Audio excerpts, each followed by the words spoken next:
We are back on It's Always Game Day in Cincinnati. Lindsay Patterson, Mike Santagata. Mike, what is up? I went to the movies yesterday because it Yeah. is my local theater still does discount movie Monday.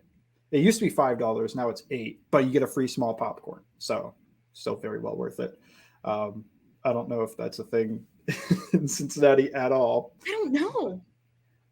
Yeah, it feels small towny, which I don't live in like a small town, but I don't live in a big city either. Um, Packed. It is cinema back. We went. I usually just buy my ticket there because unless it's like a big Marvel movie everybody's talking about, like Infinity War or something, you just buy my ticket there because it never sells out. We went to go see Barbie. My fiance got in a pink dress, pink sunglasses, everything, and Barbie was sold out. So she wore that outfit to go see Oppenheimer. I'm sure there were plenty of people doing like the double header going to both movies that weekend. Barbenheimer, right? That was too much. It's too much. Oppenheimer's 3 hours.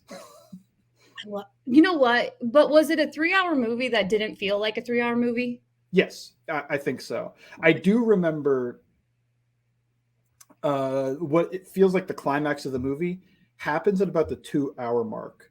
And I remember kind of looking at my phone, like, huh, is this almost over? Oh, we got another hour.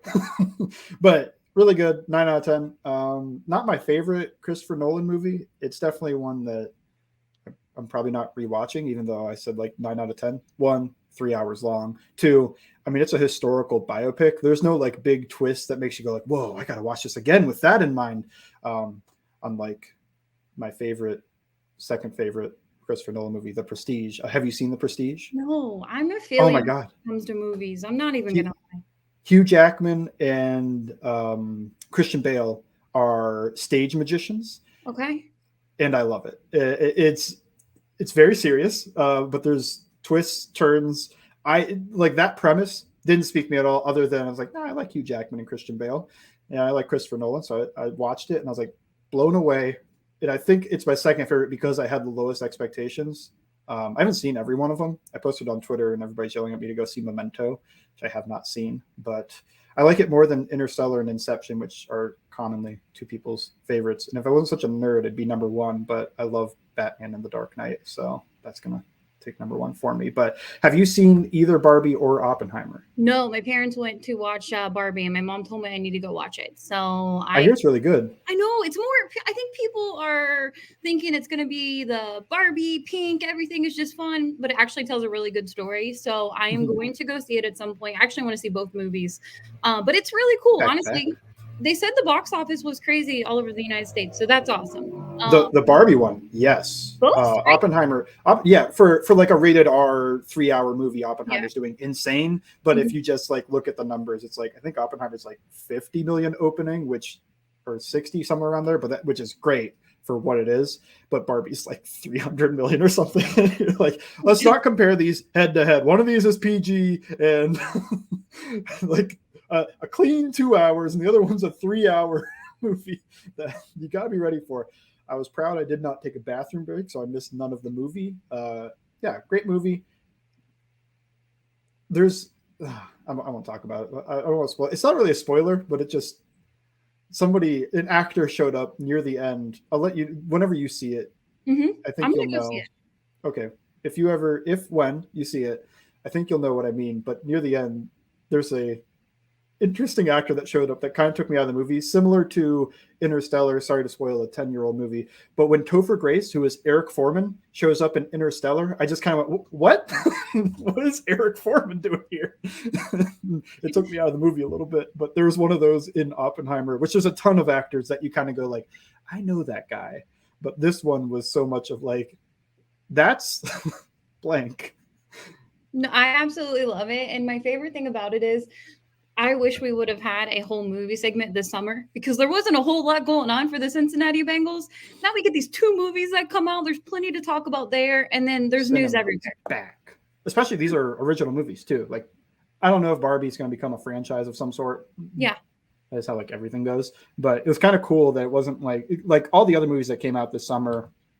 And I appreciate all these franchises, but like Indiana Jones 5, Fast 10, Guardians of the Galaxy 3, all these things are like, they're part of something bigger. And this is just like, hey, here's 2 original movies that are really well made and just come out. You know what I need to see back, though? We'll end the cinema segment probably soon because this isn't why people are tuning in. There's actually news to get to. We do actually have things to talk about. But we have what I want to see come back, and I didn't go see the Jennifer Lawrence one, but I want to see a return of like the in cinema comedy. I feel like that just doesn't exist anymore, where you just go for like a 90-minute funny movie, you know, like when Talladega Nights and those things came out. Like those are now like direct to streaming service movies, and that kind of gets lost for me. I don't know. I want to see a return of that because the last ones I remember were Game Night and Tag. Those came out like the same time, and I thought those were both hilarious. I didn't see them in theaters though, so I'm a bad fan. But I want to see a return of that. I feel like we don't get that anymore. We don't. But it is kind of wild. We had plenty to talk about with the movie weekend, but there's also a lot going on in Cincinnati. The rookies and quarterbacks reported over the weekend. Of course, Joe Burrow was there. And he's kind of been in the news over the last couple of days. The body armor deal, endorsement deal. Joe doesn't do a lot of endorsements, and he announced one today, which is good for him. You know, get that money on the side before you sign your big contract too. Contract talk has been a topic of conversation because it's the one time a year that we hear from Mike Brown ownership. We heard from Duke Tobin. Of course, we'll hear from Zach Taylor plenty this season, but heard from him, offensive coordinator Lou Anarumo. And it's just what they do the Monday before they start training camp. When this podcast comes out, it'll actually be the first day of training camp for the full team. We'll get to all the defensive side of the players who will be back for training camp. But first, I want to start with Joe Burrow because Mike Brown talked. And I would say some of the clips that were out on social media yesterday, a lot of people were getting discouraged. They were feeling like, oh, they're not going to spend the money to keep everybody, and it's just going to be this or that. And I feel like overall, Mike Brown was the same person he is every year, and he didn't really say too much, and that isn't a bad thing when they have said both sides are keeping things quiet when it comes to the Joe Burrow extension. Yeah, and I think the Burrow extension is clearly going to be on a lot of minds because right as we record, Justin Herbert signs a 5-year, $262.5 million deal. So now with Hurts and Herbert signed, you've got the benchmark. I do think I've always thought because of his playoff success and even the regular season success, if you just look at pure numbers, I think what people don't love, the analytics community doesn't love, but when you look at like passer rating and passing touchdowns and interceptions and all of that, you're looking at Burrow probably the best of those 3. And then you add in, he went to a Super Bowl. He's had a lot of success in the playoffs.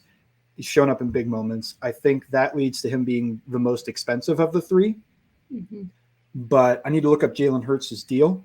But I'm surprised that Herbert signed kind of much under what I was expecting because I thought these guys were all going to try to push for 55 a year, which 262, that's 0.5. I'm just doing quick math real quick, not in my head because that's difficult, but that's $52.5 million or so per year. That's under what I thought. I thought it was going to be 55 a year plus, and then Burrow would be the most expensive, which could push you to 57 or even 60 if the market went that way.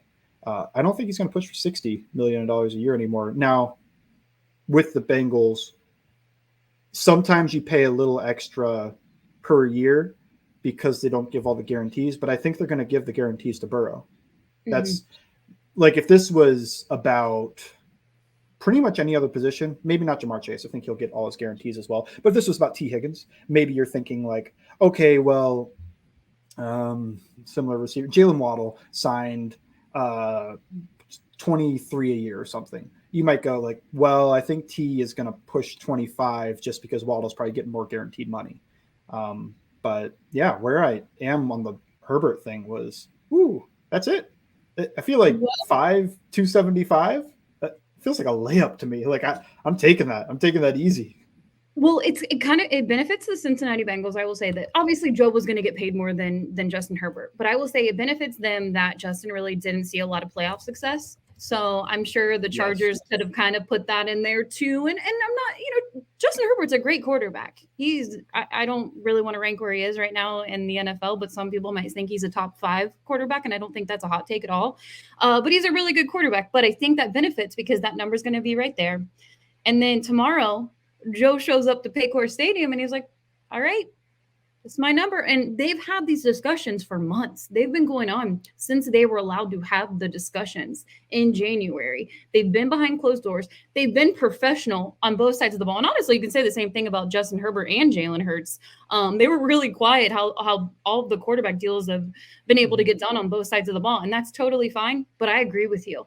When I was kind of, because I knew as soon as Adam Schefter, because I have the Adam Schefter and Ian Rappaport notifications on right now. And as soon as I saw the little alert thing, I said, it's going to be Justin. And I was afraid to look at the number because I'm like, oh no, what is it? What is it? Because obviously Joe's going to get more than that. But at the same time, we've said it on this podcast, Joe deserves every dime. Joe doesn't need to take a hometown discount just so the rest of the team can get paid. Maybe Joe wants to. Joe was on NFL Live today. He doesn't do a whole lot of interviews, and he doesn't really talk about this much. We've heard Jamar Chase say it during the Super Bowl media days when he was there in Arizona. But Joe says, I am confident we'll be able to keep everybody. And that, he didn't have to say that. He could have said, some other words or, I feel good about it. But he said, I feel confident we'll be able to keep everybody about an hour and a half ago on NFL Live. And that's coming from the guy who is the domino effect of how all the other extensions are going to work. So I thought that was huge. You see that, you see Justin Herbert's deal. It really just feels like a matter of time. Maybe it's days, maybe it's the end of the week, or maybe it's tomorrow right before camp starts. But it really does feel like this is going to happen really, really soon for Joe Burrow and the Cincinnati Bengals. Yeah. I think the Joe Burrow thing is interesting because it comes right after Mike Brown kind of was not completely dismissive, but throwing a little cold water on a T. Higgins extension, just like, well, we'll see type thing, which doesn't mean no, but it doesn't mean yes, or it doesn't feel like, oh, wow, they must be close. Yep. It feels like T has a number, the Bengals have a number, they're not meeting right now. Doesn't mean they're super far away, but it just means that it's not done. And then Burrow says he feels confident they're going to keep everybody. You want to keep the quarterback of the next, hopefully 20 years, 15, I don't know. Quarterbacks are playing longer and longer all the time. All these, they're not allowed to take hits and whatnot, so they could extend their careers like that. But at least 10. Well, at least 6 probably because he's going to sign a 5-year extension. But I want to say like 10, 15 more years of Joe Burrow. You want to keep him happy. And it feels to me like to keep him happy, you can let Boyd go, which I think we're all expecting after this year, because you drafted Charlie Jones and a third wide receiver. You don't need a super high-end guy there. It's a luxury and it's nice to have, but that's with the rookie contracts, not with all the guys get paid. It feels like he's putting a little bit of pressure on Mike Brown in the front office to sign T. Higgins, which he did do with Jesse Bates, but not as much. Just like pay Jesse Bates, he's a good player type thing. This feels more like, oh yeah, they're going to keep everybody, right? And they kind of like look over at Mike Brown, even though the deal's not done. Like, yeah, we'll keep everybody. Publicly just trying to say like, do that to keep me happy and want to stay in Cincinnati. And look, they love paying wide receivers, so it's possible. I mean, you look back and they didn't pay Marvin Jones and Mohamed Sanu after 2015.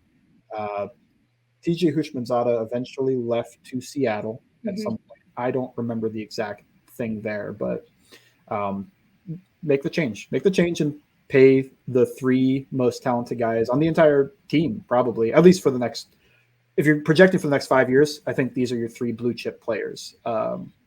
DJ Reader, currently a blue chip guy at nose tackle, but if you're looking 3 years in the future, you're probably going like, maybe just below that. Maybe like there could be a little regression on its way, even though I think he'll be good for a while. But yeah, do you think he's putting any pressure on the Bengals front office, or do you just feel like he's just going like, yeah, he legitimately just feels confident they will pay everybody? I'm going to tease that because we have less than a minute in this first segment. There's more I want to talk about with the whole wide receivers, paying them, and then we're going to get to Chido. Really good news for him today. Really exciting stuff before they hit the field for training camp. He was cleared. To be determined on what that looks like. Is he going to take it light? Is he going to go full go when it comes to those training camp reps? But we'll have more next on It's Always Game Day in Cincinnati.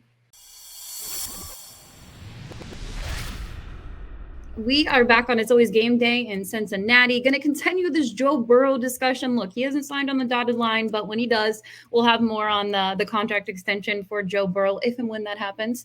As we mentioned before, Justin Herbert, the 5-year deal is what we're really seeing. Jalen Hurts, Justin Herbert. That's what I'm probably could be happening with Joe Burrow. Is it going to be 5? And then you count the 5th-year option that the team already picked up, means pretty much 6 years with Joe, and to be determined on what that looks like. They haven't said anything publicly. It's all been behind the scenes.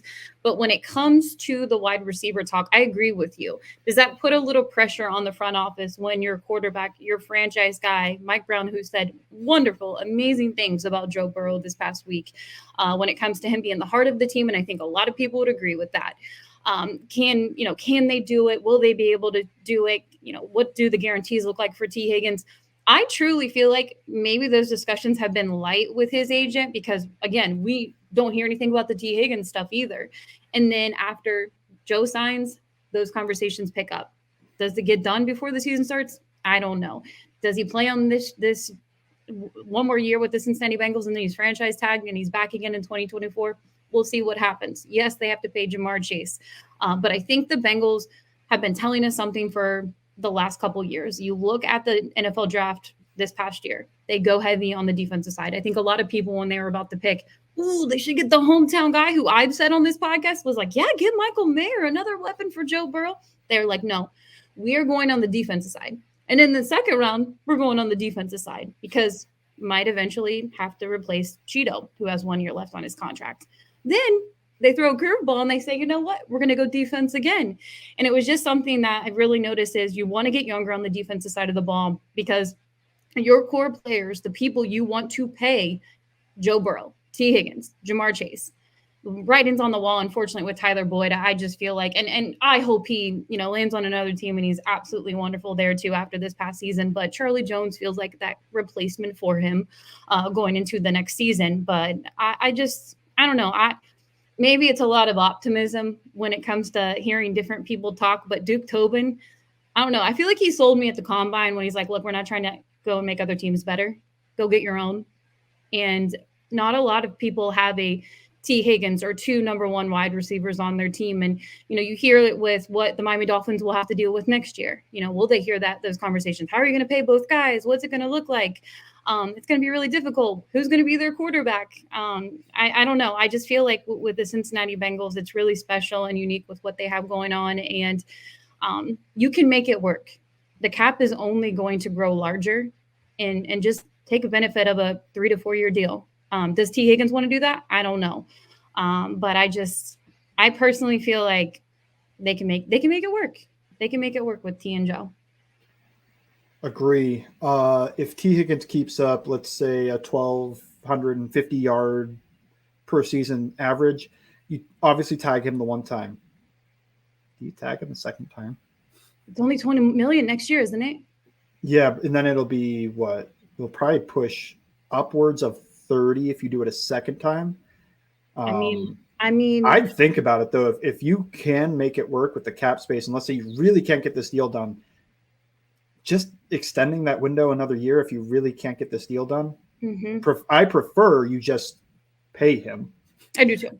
But if he's that good, or even if he takes a step up without Boyd, and let's say Charlie Jones takes that role, which I know we are saying a lot. It is a little optimistic though, right? Like late fourth round receiver. Just I know we all love him, mm-hmm. but just look at the history of like late 4th round receivers, and you go like, if this guy's a good returner and an okay receiver that you're probably looking to replace, that's actually kind of a hit. You're outside the top 100. I think top 100 guys, those are the guys you look at as like, that's a future starter. And then after that, you just kind of go like, that's gravy if he's good. Like if he's as good as, or if he not as good at, but if he, because well, I think he's good, but let's say he has an Akeem Davis-Gaither type role where he's just the backup everything, but they don't trust him enough to be the full-time starter. Is that a hit? I think so. I think it's still a hit, especially if he's the return man, because you're drafting in the late 4th round. We just have we're looking at the optimistic side of all this, and it's great. I do it a lot too, but it's just, I'm just want to not throw cold water on it, but just like a little bit of realism of this is entirely possible. It's within the realm of, it's not even ridiculous to assume he is going to take the Tyler Boyd role. Like, I think that is a logical step, and that's what the Bengals are hoping for. But when you look at Charlie Jones, you probably also kind of go, okay. And if he doesn't, this can still hit. Like, if he is just a very good role player, this is still a hit. That's just my quick thoughts on it, because we look at that, we're like that, we say that, and Chase Brown, late 5th round pick, and we just kind of go like, yeah, running back too. You know, maybe he could even be a starter. We don't know. We really don't know. I mean, running back starter is also hard. Isaiah Pacheco ruined the conversation because he was a 7th round hit, and Chris Carson's a 7th round hit. Look at the history of 7th round running backs. It's a lot of guys that nobody plays. It's like these guys that never saw the field. Yeah, that did ruin a lot of things. Like, oh, you can pick up one late in the draft. It'll all work out. When I looked at the thing, it was like the hit rate for 7th round guys was like 1%, or like somewhere, it was below 5%. And at least what I considered a hit. And then it felt like round 3 was the sweet spot where you could still find a starting running back lately that can really take a workload. Round 4, round 5, you can do it, but it's like a 20-25% chance. Yeah, I'm looking at more kind of going back to the Herbert deal and how it all impacts and affects everything. There's actually a little more detail that came out. It says there are a lot of big numbers in the Justin Herbert deal. Here's one. In year 1, he's going to get $100 million, topping the previous high of $80 million. Herbert also gets the 218 in guarantees. So he's getting $218 million in guarantees. Wow. Does that move anything for you? No. You're going to get a lot of guarantees. I'm surprised it's front loaded a little bit like that. It is front loaded. Usually every contract anymore is backload, especially quarterback. You backload it because you're going to get your money, but we're going to keep spreading this out because we're going to keep extending you and keep giving you the money. But like like the Watson, you know what I mean? Like it moves sure, yeah. I think of Mahomes right now. It's like he didn't get a ton of money up front. It's like all in the back end of a 10-year deal. It's just ridiculous. $219 million guaranteed to someone who hasn't even won a playoff game yet. I know I shouldn't put but you've got to be confident. He won Rookie of the Year. Right. He's been good. He played through broken ribs last year. I don't want to poo-poo it too much. I think Joe Burrow is better. I know there's a certain crowd that does not, but I think Joe Burrow is a better player. I just also think like you do have to. It's your franchise quarterback. It's your franchise quarterback. You're not going to find one better in the draft if you. No, you're not. At least you really don't have a good shot of finding a better one in the draft if you try to trade him. But to go with that or let him go in some capacity, which is just ridiculous. They would never let him go, so you have to pay him. But with Herbert, I think you do. To me, I look at the coaching staff more than him on why they haven't won a playoff game. I mean, Brandon Staley is supposed to be a defensive genius from the Rams, and he was awesome with the Rams that year, but he has manned one of the worst defenses over the past 3 years, despite getting Khalil Mack, having Joey Bosa. These guys all get injured for whatever reason. The Chargers medical staff, not going to completely blame them, could just be bad luck, but it feels like every year since I was a child that the Chargers have some type of bad injury luck. I think that guy still has a job, which is absolutely the one that stabbed Tyrod Taylor. Yeah, I saw he still had a job. And I mentioned something. I behind the scenes, I work in the medical field, and I said on Twitter, I was like, I can't believe this guy still has a job, and people are like, it happens all the time. I'm like, I know, I see it all the time, but at the same point, this guy works in the NFL. He can be replaced by anybody, and if I'm the Chargers players, I'm like, get this assistant, get this trainer out of here. So yeah, that's. Would you have your fluid drained by him? No, or whatever. No, I would be like, can I just go to the I don't know, I'm missing this week, coach. I'm gonna wait for this to heal naturally. No. But so here's the thing. When Deshaun signed his contract, there was the whole talk of everybody's gonna get guaranteed, fully guaranteed. His contract was 5 years, 262 for Justin Herbert. Did not happen. It didn't happen. Lamar Jackson, it didn't happen. He won an MVP. Didn't happen for Jalen Hurts, who just went to a Super Bowl. I would be surprised if Joe Burrow is the one that keeps this going. I think the NFL owners are kind of all together in saying, we're not doing that. To go with that, I mean, the quarterbacks, if they're going to get 200 plus guaranteed, it could be an ego thing. It could be something like that. But in my mind, I kind of go like, they'll probably give up the last 50 million so it's not fully guaranteed. So there is, and then there's a difference between some quarterbacks. Some are like, I want to be the highest paid. I want to take the bag home. And then other people are like, look, I want to get a nice chunk of change, get paid my worth, but I also want to keep my supporting cast around me. So I'm not going to take all your money right now. So when Joe signs, that's what's going to be intriguing. What does it look like in the front? Is it more backloaded for him? Is it balanced out? How does it impact everything? So that's what I'm looking forward to. When we see the number, what it all looks like for those, it just feels like a 5-year thing. It really does. Mm-hmm. If it's longer than, which is essentially a 6-year deal because you use the first year and then you tack 5 years on as an extension. Yeah, and that is totally fine. Because if you are Patrick Mahomes right now, which again we've talked about before, they're probably going to revisit that one. I'd be like, oh man, you guys owe me some money. You owe me some money right now because that's not, but then they have Chris Jones who wants $30 million a year. So he deserves it too. You think so? $30 million? I think he's the second best defensive tackle in the league. You do? Yeah. I think he's probably a top 5 defender in the league. 30 years. How many years? 30 million per year. I don't know. I'd have to see how old he is. My gut said like 4. Okay. All right. But yeah, I mean, I don't know. He was awesome in the AFC Championship game, wasn't he? Like, I'd pay him whatever he wants. You know what? He was. If they didn't have Chris Jones out there, they wouldn't be playing in the Super Bowl. That is 100% sure. You're right. You know what? I rewatched that game, and it's just like, why would you do that? Well, you know, I'm over it. I'm over the pain. So I want to see what they did defensively. And I thought it was actually I think Spags is a good defensive coordinator. Now, was it made a little easier because 3 guys were hurt and the center wasn't feeling great? Yeah. But, I think independent of that, still a good game plan. He didn't blitz. He's like, I'm going to rush 4 and I'm going to do it interestingly. And then he wasn't afraid to play man coverage, even though he kept his safeties over the top. Some guys are still afraid to play man coverage on the Bengals, and he wasn't. He was like, get physical with those guys, beat them up. He's smart. And yeah, it was, they got dunked on, sure. You can think of the T. Higgins dunk, the Jamar Chase dunk.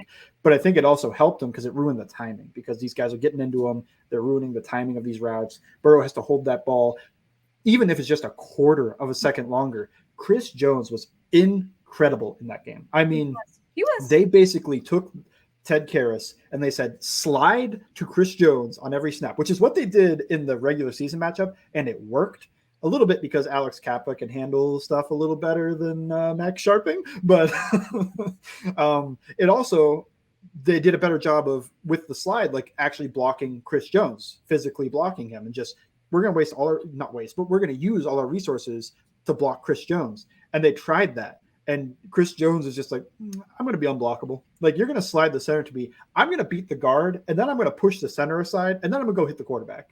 And he did it, like, nonstop. It was just – I'll believe and then everybody else has one-on-ones because you're trying to put everybody on Chris Jones. It was just I could live without seeing Chris Jones get anywhere near Joe Burrow again. Yeah, send him to, I don't know, Tampa Bay. You know what? No. I hope the Chiefs have to give him $45 million a year. Just how are you gonna pay your interior? We'll talk about, nobody else Cap's all fake. That's all. Nobody has to answer those questions except for the Cincinnati Bengals when it comes to paying these players. It is absolutely crazy because I was watching NFL Live earlier. Joe's on it. Of course, Joe's going to get asked about the contract. Then right before we recorded, they were talking about the Bengals again, and they were talking about how they're going to pay everyone. And it's great that they're getting the attention, but there's a lot of conversation, and there are other teams that are going to have to deal with that. What another thing is crazy about the T. Higgins stuff. Everybody wants to say T. Higgins, outside of Cincinnati, want to say he's like a top 20. He wouldn't be a number 1 on another team. And then when it comes to how the Bengals are going to pay T, they're like, oh no, he deserves I don't know, just the absolutely most crazy wide receiver contract because they're like, oh yeah, they wouldn't be able to pay that. It's just mind blowing where people have T. Higgins, and I think he's a number 1 on a lot of teams. He's a top 10 receiver for me. But he is the exact receiver I love. I love those big guys that can move better than you think. Like trying to think of guys, but like Brandon Marshall, Alshon Jeffrey type guys that are huge. They can soar over the top, they can dunk on you, but then they're underrated route runners. I think that's the best part, is that he is a very underrated route runner. He moves well. I think some people have never updated their thoughts on T. Higgins. It's changing more and more by the year, but I think you always hear somebody spouting off an uninformed take about how he's just a jump ball guy type thing. And it's like, I don't know. But to go with that, what's the difference between having to pay Joe, Jamar, and T, and the Chargers having to pay, say, Justin Herbert, Rashawn Slater, and they paid J.C. Jackson, they've paid Joey Bosa, they've paid Derwin James, all these guys, just because it's two wide receivers, to me, I see that and I just kind of go, you pay your blue chip guys, right? I know the Chiefs let Tyreek Hill go and they won a Super Bowl. Yeah. That's not easy. And you look at what happened with the Packers trying to do that type of thing, and it didn't work. And they lost the quarterback in the process. But normally, they originally and were going to keep paying Tyreek Hill, Patrick Mahomes, and Travis Kelce. Just because it's the same position twice doesn't make that much of a difference for me. Jalen Hurts, you're going to pay Jalen Hurts, Jordan Mailata, and Lane Johnson? I mean, that's two of the same position group, right? Two tackles. It's just that's ridiculous. And they're paying AJ Brown, and I don't know. When I just think about it, I just kind of go it's whatever, $100 million for three guys or whatever it ends up being. If I think that's what people keep complaining about, $100 million for three guys for the cap. You're probably going to play a little Sudoku with that, where it's not going to be $100 million every year. It's going to be some cap hits happen somewhere, some cap hits happen elsewhere. But then B, it's just three guys. If you have three elite talents and one's a corner, a wide receiver, and a quarterback, nobody bats an eye about, you pay all three. But because it's three guys on the offense and two of them are wide receivers, you can't pay that. Yeah, this has been done before. It's Marvin Harrison, Reggie Wayne, Peyton Manning, Kurt Warner, Torrey Holt, Isaac Bruce.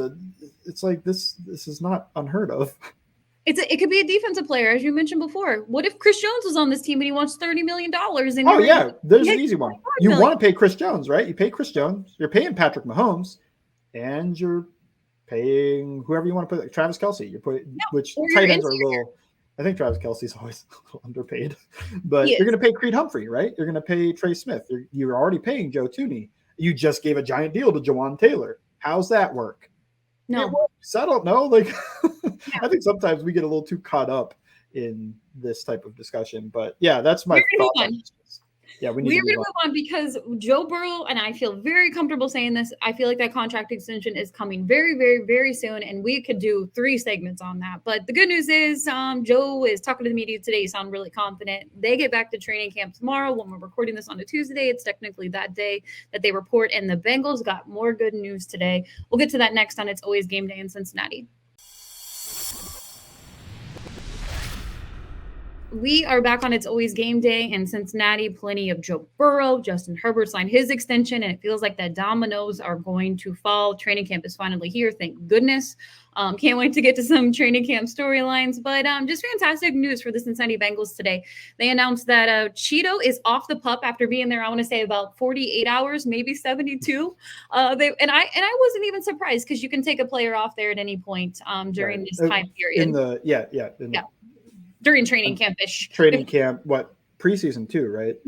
Once the regular season starts, pup is 6 weeks? It is. Yeah. So that's when it gets a little tricky, but they decided, hey, you know what? Chido's really good to go. We watched some of those videos when they were there for mini camp, and Chido was on the side, and it was like, oh, maybe Chido is going to be good to go, but don't rush him back because he's a corner. He obviously tore his ACL on Halloween night. Everybody remembers that game, and was able to, it seems like if you're clearing him and he's good to go, to be determined on what it looks like for training camp, if he's still going to take it pretty slow or if he's going to go heavy with the rest of the secondary. But I thought that was awesome news for Chido today. I agree. I'm surprised, actually, a little bit. I think this means I'm not going to fully guarantee he starts week 1, but this is certainly positive news for that regard. Now, I will reiterate, like I've done all year, don't expect 2021 Chido to start the year. I think you just have to give him a few weeks to shake off a little rust and feel confident in his knee. Joe Burrow went through it. Like he wasn't as good early in that year as he was late in that year, if you remember that, which they also took it easy on him. But, just guys that take a year-long injury and a serious injury like an ACL, just give them till about the year mark before you kind of start expecting high-quality play out of him. Not to say he's going to be bad. I'm just saying if he's a little under where he was previously, that's okay. That's perfectly fine. Now, if he's terrible, you kind of go like, oh, hold on. But I don't expect that. I expect him to play pretty well. I'm not personally expecting him to play at the level he did in 2021, which was Pro Bowl caliber play, I would say. I wouldn't say all pro level, but I'd say Pro Bowl level for sure.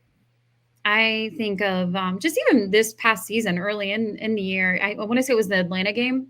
I could be wrong. It could have been maybe it was the Kansas City game. How am I mixing both of them up when he stopped the player at the goal line because of the hit?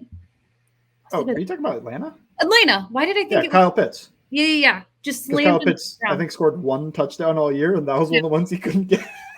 Right there. I mean, Chido comes flying in, and I'm like, okay, this dude is absolutely amazing. And we had discussions on the podcast when we were thinking about the MVPs on the side of the defense, and I've said it numerous times. I'm like, oh, Chido or DJ Reader, which at that point, Reader had missed a few weeks, so I think Chido was the answer for both of us. I mean, somebody could roll the tape and see I'm lying, but I'm not lying. I just would have forgotten. But if I'm looking back, I know Reader was awesome once he came back, and he was awesome all year. But at the point Chido got injured, you could look at it and go like, well, Reader missed a few weeks. So considering that, I think you can look at Chido as, the high watermark of the defense at the time, because he was still giving you Pro Bowl level play. It wasn't down from 2021, and he missed no time. Now, it just happened. He had a bad injury, but I think by the end of the year in the playoffs is where it's going to be most important, and that's where I think where I'm expecting around Pro Bowl level play again. Yeah. At least I'm expecting high-end starter play. I watched the clip of it the other day because I haven't watched the whole Super Bowl. I just can't go back and rewatch it. But when he had that interception, yeah. I mean, it just felt Jesse Bates and him both had those interceptions. It was Bates' interception was nice and all, but it was a great play. I don't want to take anything away. Yeah, I think it was actually a better play in a vacuum than Cheeto's. But when Chido caught the interception, I remember thinking the Bengals were going to win.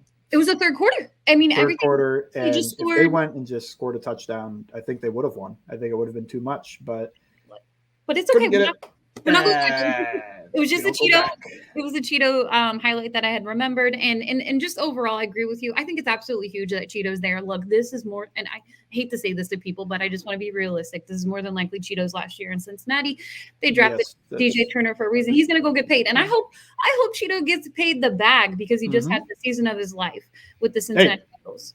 Season and a half, and this would be 2.5 seasons of really high quality play. Like it's not just one season contract year. Like once he signed the deal, he didn't have I just got paid lazy year. He had I'm going to show him. I'm going to show Dallas what they're missing. I'm going to show the Bengals that they've got a steal. I'm going to play up to this deal.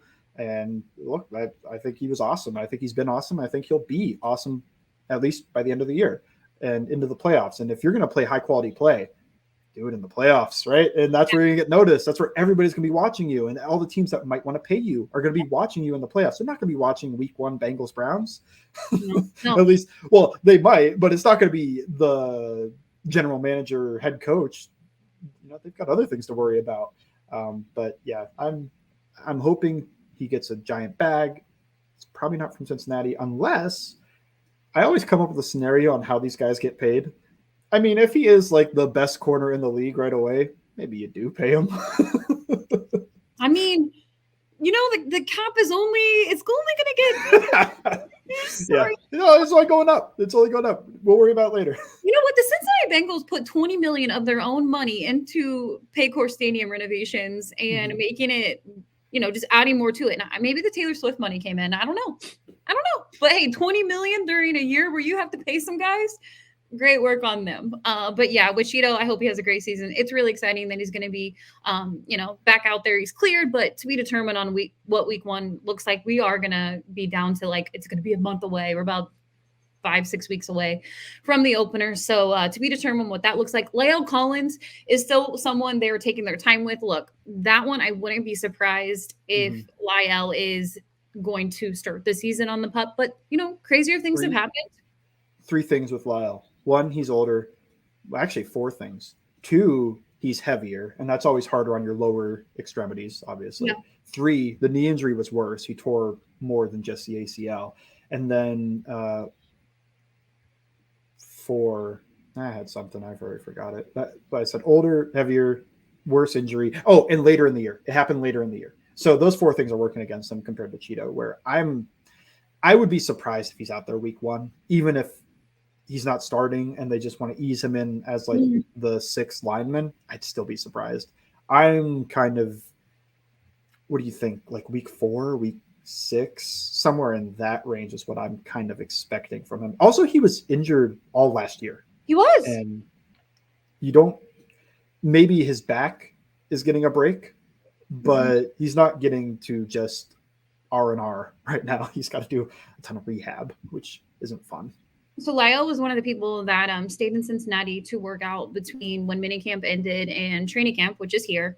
And I think personally for him, the most important thing, I said it on a podcast with someone else earlier this week, and I said, I feel like the Cincinnati Bengals were one offensive lineman or one healthy offensive lineman away from 2 Lombardis, or at least one for sure. And that is the most, besides the secondary that we just talked about, and obviously having Chido there in the end, that stuff is extremely important in January. Health. You obviously want as many guys as healthy as possible, but the offensive line was brutal. It was brutal in the biggest games of Joe Burrow's career, the AFC Championship game twice, because I'm going to count the one when he went to the Super Bowl if we look back at that offensive line. And then you look at the one last year with the injuries. It's so important. If someone like La'el can be available for the back half of the season, we don't know what that looks like when it comes to the health of the offensive line. Or maybe Jonah's not working out at right tackle, or maybe Cordell Volson is struggling at guard, and you say, you know what? I'm going to flip La'el into guard. You want to put your best players out there. That's what's extremely important for me personally. It just really feels like he's going to be a part of the team, and I think that's absolutely huge. He's another one everybody feels pretty optimistic about right now, but obviously the Cincinnati Bengals are going to take it slow with him, and I am totally fine with doing that. But we'll go ahead and get to some of the camp battles right now, and some of the things we're probably going to hear as the rest of the players hit the field. It's the best shape of their lives. This guy's the MVP of camp, the sleeper of camp. The superlatives, I think, is what we could call. Yes, let's do it. Okay. Who is in the best shape of their life? Jackson Carman. Oh, that's the layup. Okay, I'll find somebody else. Man, it happened to T. Higgins twice in a row, which is kind of weird because it usually doesn't happen to those guys. Yeah, I'm gonna go with top of my head. I think, man, Jackson Carman's so easy. I'm gonna go. I think people might say it about Cordell Volson. Just not even best shape of his life, but oh wow, look at that body transformation. He looks different because he did look a little bit different in that one softball clip, or were they hitting baseballs? I don't even remember. But off season, swinging a bat. Yeah, 100%. Now we have to go to the sleeper. Okay, sleeper Irv Smith. Oh man! Now I'm taking the layup. No, you are no. That's a really good one. I'm trying to think of outside of the offensive line because it just feels so easy to point to the offensive line for all of this. But then a playmaker would be good for that. Sleeper, it's going to connect with rookie because I know it's easy to say he's going to be the rookie. I think we're going to hear about Chuck Sizzle. Charlie Jones. I think for the superlative of, wow, this guy's blowing us away at camp, is Andre Yosivas. I think he's just going to make some big catches and show off the athleticism. Do you have anybody for that? The guy who just stepped up. Oh, goodness. I feel like I'm going really easy when it comes to rookies. Chase Brown. Yeah. Might be someone. I was thinking of that too. Remember the Chris Evans one? It was always like, Chris Evans is, wow, he's blowing us away. Looks the part, all that stuff. Do we have anything else, or should we get to camp battles? Camp battles, let's do it. Okay. So start with, I think, the easiest one: Jonah Williams, Jackson Carman, and if Collins can be healthy, but we just talked a lot about that. I don't think Collins is in the week 1 battle. I think it's Jonah Williams versus Jackson Carman. Yeah, and I think it's going to be Jonah Williams. I agree. There's nothing against Jackson Carman. Look, if Jackson Carman can outperform Jonah Williams at right tackle, then great. Put the best players out there to help win football games. That's the only thing that matters. And they're going to do that. It's not a favorite player or anything like that. They drafted Jonah's replacement while he was still on the team, or they picked up Jonah's replacement as he was still on the team. So they do not care about that. They want to put the best guys out there. But I just feel like Jonah Williams, he's been really working hard on that side and just knows, and he even said it to the media, like, look, I'm ready to go. I'm ready to go. I'm ready to compete at right tackle. And I'm all about it. He has a good attitude. And Jonah Williams. The other big one to me is just Nick Scott and Jordan Battle, and maybe you could throw Dax Hill into that, but I think they're going to start Dax Hill, just sunk cost type thing of like, well, even if he doesn't look like one of the best 3, as long as he's close, they're going to play him because first round pick, you got to see what you got. So I'll say Nick Scott versus Jordan Battle, and I'm giving that to Nick Scott. I mean, I feel less confident about that than I do Jonah Williams, but I do feel pretty good about it. It's just for me personally what Lou Anarumo said in the past. Look, rookie DBs. In the perfect world, Cam Taylor-Britt wouldn't have played his rookie year that much. Wouldn't have played that much. I don't want to say that. It was injury related. Well, actually, though, he was on his way. If you remember, Eli Apple got benched at halftime of the Falcons You're right. game. You're right. And it was kind of coincidence that, Chido gets hurt and Apple stays on the field, but I think Apple was kind of getting worked to the bench a little bit for the rookie. And I want to take a little bit back what I said. I don't want that to sound negative towards Cam Taylor-Britt because I'm pumped about him. He is so fun, and his year 2 should be absolutely awesome. And him getting those reps, unfortunately, Chido had to go down, and that's the way it worked out for him. And it could have been different. It could have been Chido and Cam Taylor-Britt last year, but it just worked out that way for them. And I'm very excited to see more of Cam Taylor-Britt. What does that look like with Chido? At a healthy Chido, and Chido's ready to go, and he feels okay out there. I think it's exciting. Really great for the secondary. But yeah, I would just say, it's not Lou's favorite thing to do, and he's admitted it before. When he was in Miami, he didn't want to put a guy like a rookie out there in the secondary right away. And I don't think that's what they want to do. Could we see certain moments in games, maybe mid-season or at different times, because Lou is a genius? 100% he could put him out there and maybe get him some reps and get him comfortable, because you never know when somebody's going to go down and you have to start your rookie. So, maybe he'll surprise us and we'll see it. But I think it's going to be Nick Scott. I think it's going to be they're picking up right where they left off without Jesse Bates and Von Bell. No, I think it's going to be some learning curves. We still haven't seen Dax Hill really out there in the safety position at all in this defense. So it's going to take some time. But yeah, I would say Nick Scott, but we're going to hear so much about Jordan Battle, Nick Scott. We sure are. Yeah. And I think the other part that's working for Scott is, to me, I want to put a guy out there that's been in the NFL with Dax Hill, because Dax Hill doesn't have the experience playing all of this. I think he fits pretty well with Dax Hill. He plays a lot of deep stuff, so Dax Hill can do what he did in college a little bit, play underneath, do that stuff.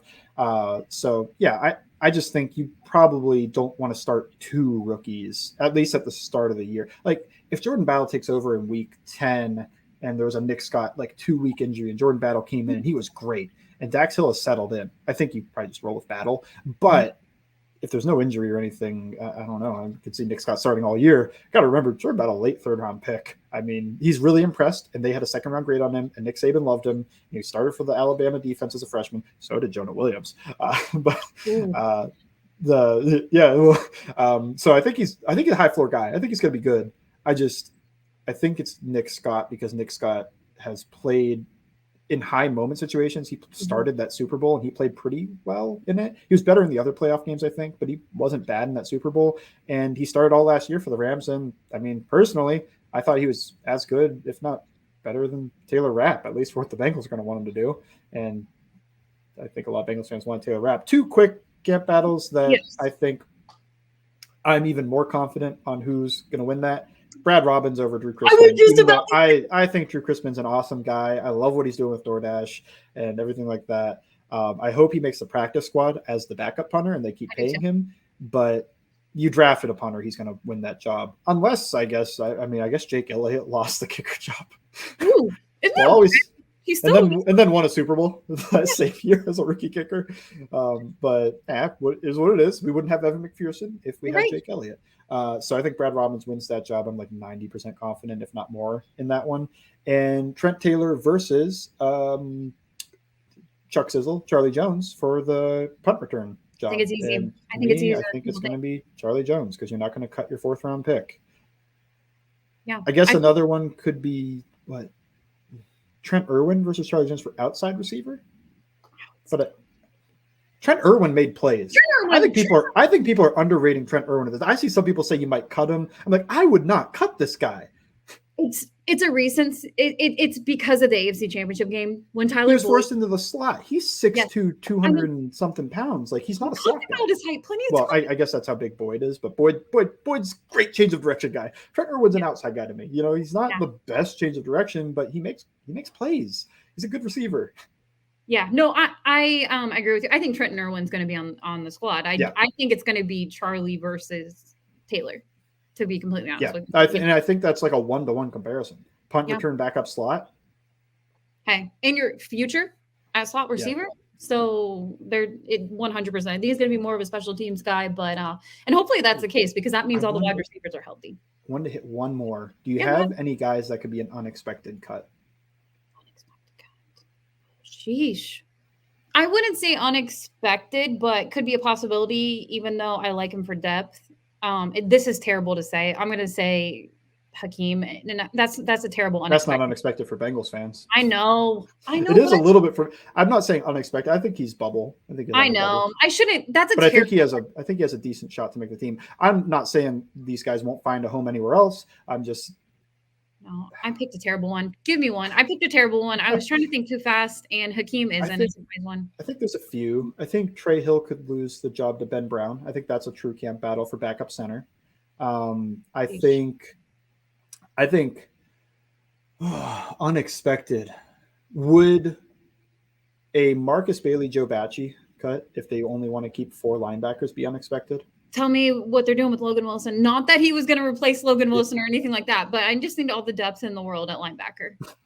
Well, I think you're hoping those guys make the practice squad if they do end up getting cut. I think a real surprising one, if he doesn't show enough, would be Tyson Anderson, 5th round pick last year, because he didn't get much run last year with the injury. I'm hoping he makes a team. I think he's got a lot of athleticism, high potential special teamer, and maybe could even play on the defense. But I think that's one that could kind of be a little surprising. If DJ Ivey shows everything, do they cut Jalen Davis? Do they cut? They just sign Sidney Jones? Do they cut him? I think that could be a surprising. There's no big surprise though. Like I don't think they're gonna Max Sharping. That could be a surprising a little bit cut. Although I think Bengals fans are sour on him as well. They want to bring the Commanders guy back home. Who was what the Commander? Oh, Norwell. Andrew Norwell. If you sign Andrew Norwell, I mean, he's going to compete with Cordell Volson for that starting left guard job, I think. But, nobody wants to talk about that. But the real surprising cut for Bengals fans, though, that I'm almost kind of expecting, Chris Evans. I think everybody's moved on. I think the hype has moved on. Okay. I think it has. Chase Brown's going to take the hype. I think people finally listened when I said on the podcast, look, that opportunity in the Super Bowl was missed. And that's such a domino effect, too, because they were trusting him. And then he just gets rerouted by Ernest Jones. And he just didn't see the field again, really, on meaningful snaps. It's like, it's almost like that's the one thing we needed you to do. It's like, if you can't do that, we're just rolling with P. Ryan. And P. Ryan was stepped up. He was good. He was. I miss P. Ryan. But yeah, mine was a terrible. Hakeem, people don't expect that. People wanted him gone last year, like 5 billion times. So, or not even last year, the year before when he was out there. But I still remember he's not supposed to be out there. He's not. Isn't it? Okay, we're going to move on and we're going to end this podcast. But there's one more thing I'm going to say. It is absolutely insane that Joe Burrow had that offensive line against the Rams. Yeah. I mean, do you ever watch back and 2 of them? I think Quentin Spain was pretty good all year. But I think people forget he was carted off the field against the Chiefs. And I don't think he was healthy at all for that playoff run, but he's gutted through it so that they wouldn't be down another starting offensive lineman. Be kind of looking like, well, Quentin Spain doesn't have a job, even though I think he maybe should. Fred Johnson started in that game, doesn't have a job. If Hakeem Adeniji gets cut, it's kind of like, ooh, there might be somebody out there who signs him, but that's almost like Fred Johnson, where it's like he might not find an NFL. So then 3 out of your 5 start. 4. Trey Hopkins started that game. He's on the NFL. Like Jonah Williams we're very close to Jonah Williams being the only guy left in the NFL 2 years later from that Super Bowl. That's why it's impressive what Joe was able to do. And almost win the game. Almost had the walk-off to Jamar Chase, and he saw him.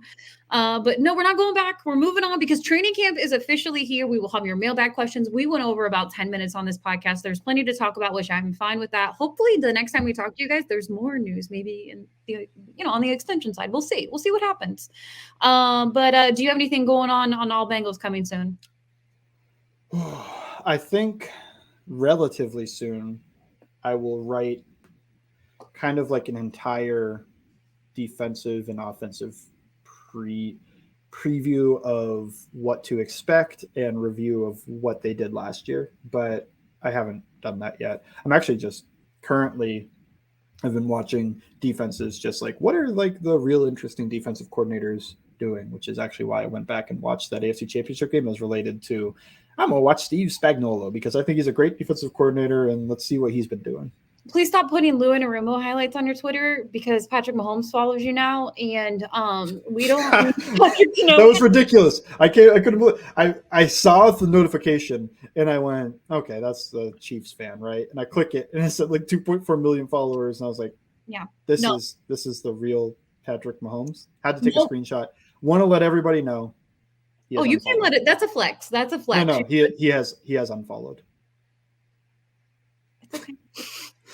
I think it was an accident. Like maybe if it was a burner or something, maybe he thought he was on a burner. Maybe it was something related to that, or maybe he meant to mute me, which I've never. No. He probably went to go click on one of your videos of the breakdown of the Chiefs. I think it does mean he has seen me on Twitter, though. Yep. He had to get there for a reason, but good. I don't want him to see any of Lou's secrets. So, he's on a burner doing it.